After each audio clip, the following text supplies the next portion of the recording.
दशरथ अजर बिहारी।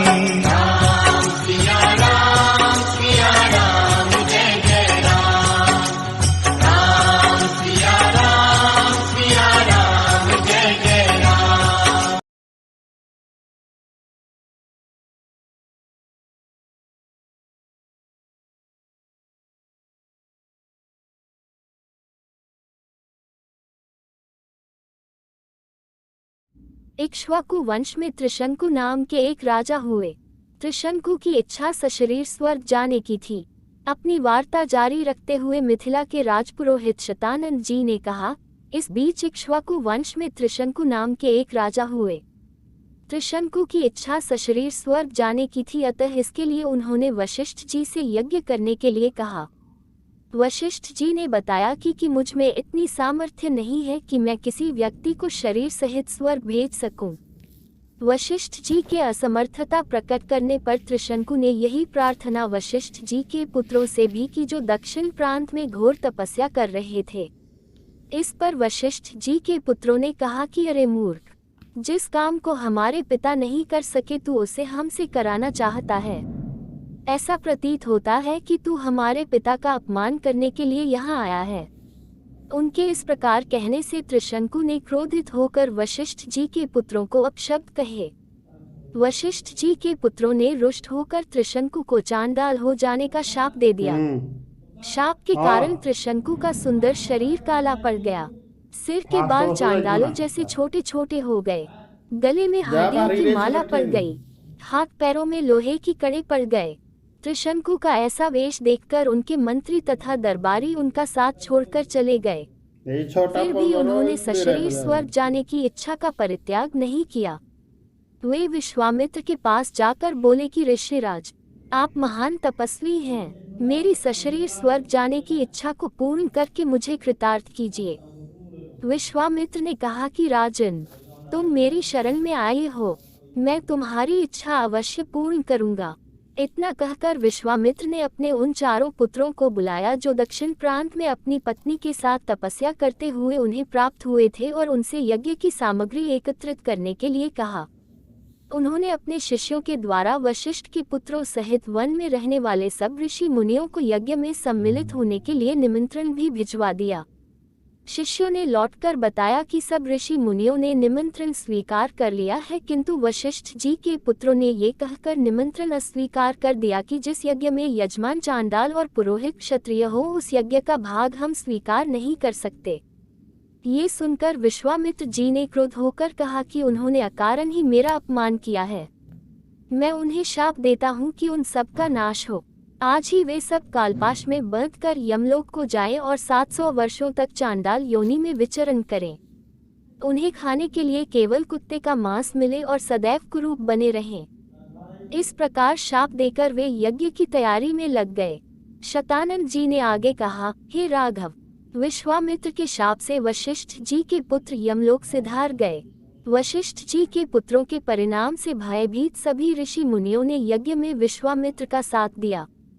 यज्ञ की समाप्ति पर विश्वामित्र ने सब देवताओं को नाम ले लेकर अपने यज्ञ भाग ग्रहण करने के लिए आह्वान किया, किंतु कोई भी देवता अपना भाग लेने नहीं आया। इस पर क्रोध होकर विश्वामित्र ने अर्घ्य हाथ में लेकर कहा कि हे त्रिशंकु, मैं तुझे अपनी तपस्या के बल से स्वर्ग भेजता हूँ। इतना कहकर विश्वामित्र ने मंत्र पढ़ते हुए आकाश में जल छिड़का और राजा त्रिशंकु शरीर सहित आकाश में चढ़ते हुए स्वर्ग जा पहुँचे। त्रिशंकु को स्वर्ग में आया देख इंद्र ने क्रोध से कहा कि रे मूर्ख, तुझे तेरे गुरु ने शाप दिया है, इसलिए तू स्वर्ग में रहने योग्य नहीं है। इंद्र के ऐसा कहते ही त्रिशंकु सिर के बल पृथ्वी पर गिरने लगे और विश्वामित्र से अपनी रक्षा की प्रार्थना करने लगे। विश्वामित्र ने उन्हें वहीं ठहरने का आदेश दिया और वे अधर में ही सिर के बल लटक गए।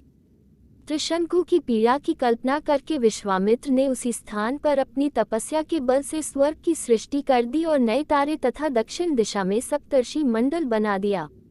इसके बाद उन्होंने नए इंद्र की सृष्टि करने का विचार किया, जिससे इंद्र सहित सभी देवता भयभीत होकर विश्वामित्र से अनुनय विनय करने लगे। वे बोले कि हमने त्रिशंकु को केवल इसलिए लौटा दिया था कि वे गुरु के शाप के कारण स्वर्ग में नहीं रह सकते थे। इंद्र की बात सुनकर विश्वामित्र जी बोले कि मैंने इसे स्वर्ग भेजने का वचन दिया है, इसलिए मेरे द्वारा बनाया गया ये स्वर्ग मंडल हमेशा रहेगा और त्रिशंकु सदा इस नक्षत्र मंडल में अमर होकर राज्य करेगा। इससे संतुष्ट होकर इंद्रादि देवता अपने अपने स्थानों को वापस चले गए।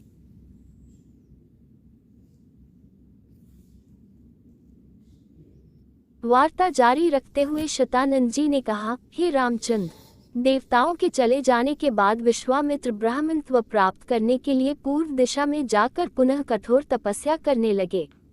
बिना अन्न जल ग्रहण किए वर्षों तक तपस्या करते करते उनकी देह सूखकर कांटा बन गई। इस तपस्या को भंग करने के लिए नाना प्रकार के विघ्न उपस्थित हुए, किंतु उन्होंने उन सब का निवारण किया और वह भी बिना क्रोध किए। तपस्या की अवधि समाप्त होने पर जब वे अन्न ग्रहण करने के लिए बैठे, जो ही प्रथम रास उठाया भी न था कि ब्राह्मण भिक्षुक के रूप में आकर इंद्र ने भोजन की याचना की। विश्वामित्र ने अपना भोजन उस याचक को दे दिया और स्वयं निराहार रह गए। इंद्र को भोजन दे देने के पश्चात विश्वामित्र के मन में विचार आया कि संभवत अभी मेरे भोजन ग्रहण करने का अवसर नहीं आया है, इसीलिए याचक के रूप में यह विप्र उपस्थित हो गया। मुझे अभी और तपस्या करना चाहिए। अतः वे मौन व्रत धारण कर फिर से दीर्घकालीन तपस्या में लीन हो गए। इस बार उन्होंने प्राणायाम से श्वास रोककर महादारुण तप किया। उनके तप से प्रभावित देवताओं ने ब्रह्मा जी से निवेदन किया कि भगवान, विश्वामित्र की तपस्या अब पराकाष्ठा को पहुंच गई है। अब वे क्रोध और मोह की सीमाओं को पार कर गए हैं। अब इनके तेज से सारा संसार प्रकाशित हो उठा है।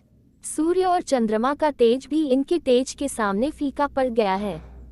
अतः आप प्रसन्न होकर इनकी अभिलाषा पूर्ण कीजिए। देवताओं के इन वचनों को सुनकर ब्रह्मा जी उनसे देवताओं को साथ लेकर विश्वामित्र जी के पास पहुँचे और बोले कि हे विश्वामित्र, निःसंदेह तुम्हारी तपस्या प्रशंसनीय है। हम तुमसे अत्यंत प्रसन्न हैं और तुम्हें ब्राह्मण श्रेष्ठ की उपाधि प्रदान करते हैं। तुम संसार में महान यश के भागी बनोगे। ब्रह्मा जी से यह वरदान पाकर विश्वामित्र ने कहा कि हे भगवान, जब आपने मुझे यह वरदान दिया है तो मुझे ओंकार, शतकार तथा चारों वेदों का ज्ञान भी प्रदान करें। प्रभु, अपनी तपस्या को मैं तभी सफल समझूंगा जब वशिष्ठ जी मुझे ब्राह्मण और ब्रह्मर्षि स्वीकार करेंगे। विश्वामित्र की बात सुनकर समस्त देवताओं ने वशिष्ठ जी के पास जाकर उन्हें सारा वृतांत सुनाया। उनकी तपस्या की कथा सुनकर वशिष्ठ जी स्वयं विश्वामित्र के पास पहुंचे और उन्हें अपने हृदय से लगाकर बोले कि विश्वामित्र जी, आप वास्तव में ब्रह्मर्षि हैं। मैं आज से आपको ब्राह्मण स्वीकार करता हूँ। हे रघुनंदन, इतनी कठोर तपस्याओं एवं भारी संघर्ष के पश्चात विश्वामित्र जी ने यह महान पद प्राप्त किया है। ये बड़े विद्वान, धर्मात्मा, तेजस्वी एवं तपस्वी हैं। राजा जनक भी शतानंद द्वारा वर्णित विश्वामित्र जी की कथा सुन रहे थे। वे बोले, हे कौशिक, मैं आपको और इन राजकुमारों को मिथिला में पाकर कृतार्थ हो गया हूँ। अब अधिक समय व्यतीत हो चला है। भगवान भास्कर अस्ताचल की ओर जा रहे हैं। संध्या उपासना का समय हो गया है, इसलिए मुझे आज्ञा दीजिए। प्रातःकाल पुनः आपके दर्शन के लिए आऊंगा। इस प्रकार मुनि से आज्ञा ले राजा जनक अपने मंत्रियों सहित विदा हुए। विश्वामित्र जी भी दोनों राजकुमारों के साथ अपने निश्चित स्थान के लिए चल पड़े।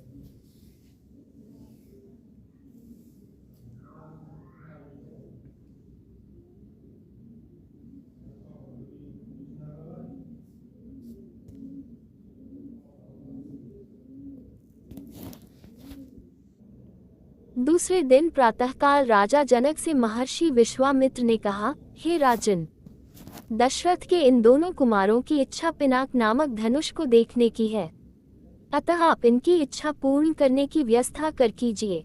राजा जनक के कुछ कहने से पूर्व ही राम ने कहा, हे नरश्रेष्ठ, पहले आप हमें पिनाक का वृतांत सुनाइए। हमने सुना है कि पिनाक शंकर जी का प्रिय धनुष है। शिव जी के पास से यह आपके पास कैसे आया?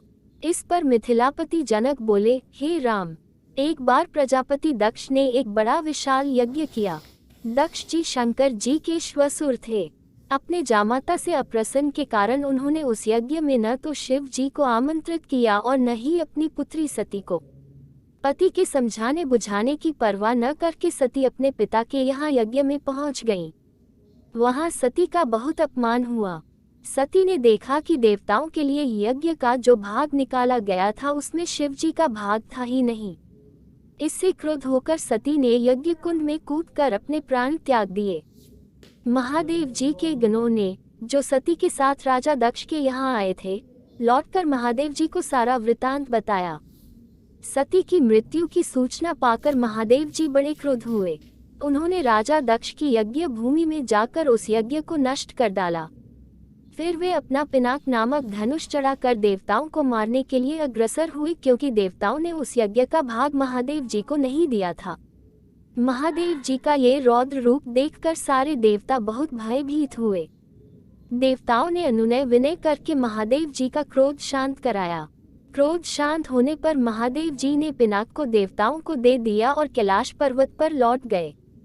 देवताओं ने उस धनुष को हमारे पूर्व पुरुष देवरात को दे दिया। तभी से वह धनुष हमारे यहाँ रखा है। हमारे पूर्वजों का स्मृति चिन्ह होने के कारण हम इस धनुष की देखभाल सम्मान के साथ करते आ रहे हैं। इसी बीच एक बार हमारे राज्य में अनावृष्टि के कारण सूखा पड़ गया, जिससे प्रजाजनों को भयंकर कष्ट का सामना करना पड़ा। उस कष्ट से मुक्ति पाने के लिए मैंने एक बहुत बड़ा यज्ञ किया।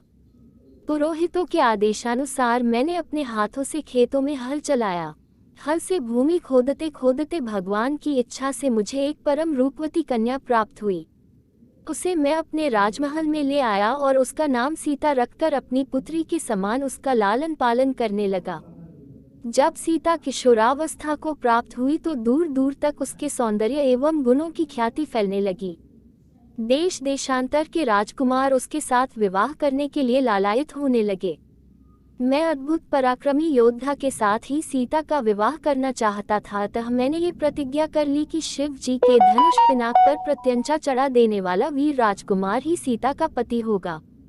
मेरी प्रतिज्ञा की सूचना पाकर सहस्त्रों राजकुमार और राजा महाराजा समय समय पर अपने बल की परीक्षा करने के लिए यहाँ आए, किंतु पिनाक पर प्रत्यंचा चढ़ाना तो दूर, वे उसे तिल भर खिसका भी न सके। जब वे अपने उद्देश्य में इस प्रकार निराश हो गए तो वे सब मिलकर मेरे राज्य में उत्पात मचाने लगे। मेरे प्रदेश को चारों ओर से घेर लिया और निरीह प्रजाजनों को लूटकर आतंक फैलाने लगे। मैं अपनी सेना को लेकर उनके साथ निरंतर युद्ध करता रहा। वे अनेक राजा थे, उनके पास सेना भी बहुत अधिक थी, इसलिए इस संघर्ष में मेरी बहुत सी सेना नष्ट हो गई।